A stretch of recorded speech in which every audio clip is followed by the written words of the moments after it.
tomorrow is going to be nuts because I have to be here by 6 a.m. to get hair and makeup. And then at 7, I'm heading over to Howard Stern's studios, which are thankfully right next door.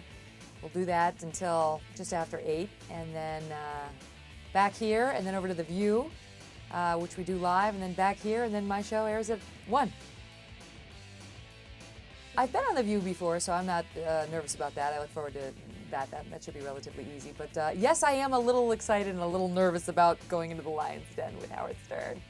I know sort of what to expect, but I don't know exactly what to expect.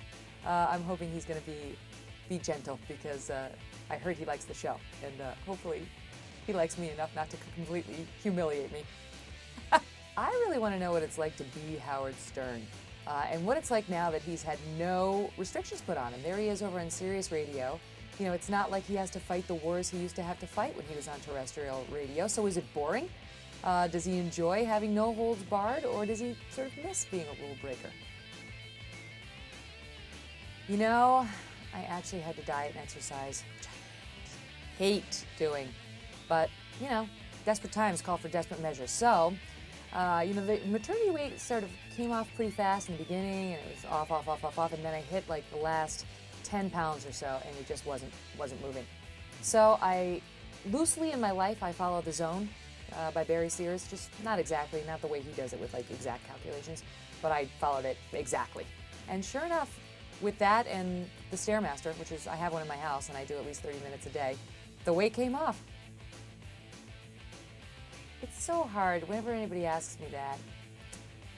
You know, the truth is, the ones that stick out in my mind more than any other are the military families, and that's the truth.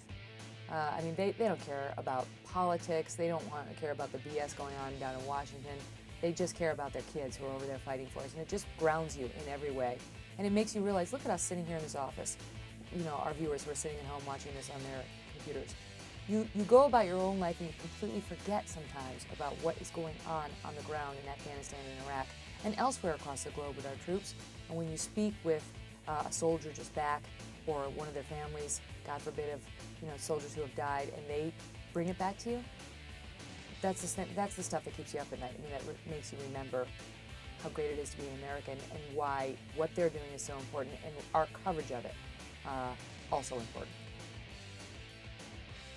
It's gotten a little bit easier in some ways since I came back from maternity leave than it was before I went on maternity leave, because while I didn't have Yates, my son, then, I had the morning show with Bill, with Hemmer, and I would have to get, my alarm would go off at 4:45 every morning, which I hate. I've never been a morning person.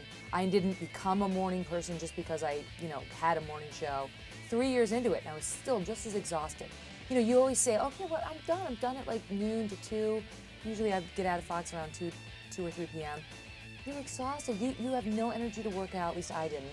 I'd go home and maybe try to nap, but it wouldn't really work out. And anyway, long and the short of it is, now I actually have some energy. I sleep like a normal person. I get to go out with my husband.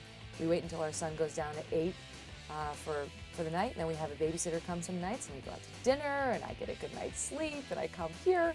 I used to say to my Fox makeup artist, if you could only know the afternoon me, I swear, she's so much better than the morning me. And I feel like I have finally become the afternoon me all day long.